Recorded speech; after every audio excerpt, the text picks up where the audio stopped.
Guys, आपने real life में जुड़वा बच्चे देखे होंगे, जुड़वा फ्रूट्स देखे होंगे, लेकिन कभी जुड़वा लीव्स देखी हैं?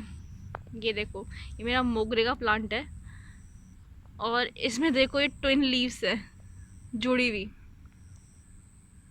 ये देखो, सेपरेट नहीं हो रही है। और उसके दो ये नोट्स है, एक ये वाला नोट है और एक ये नोट दिख रहा है, ट्विन लीव्स मोगरे के प्लांट में। छोटा सा ही है बट देखिए ट्विन लीव्स इसकी।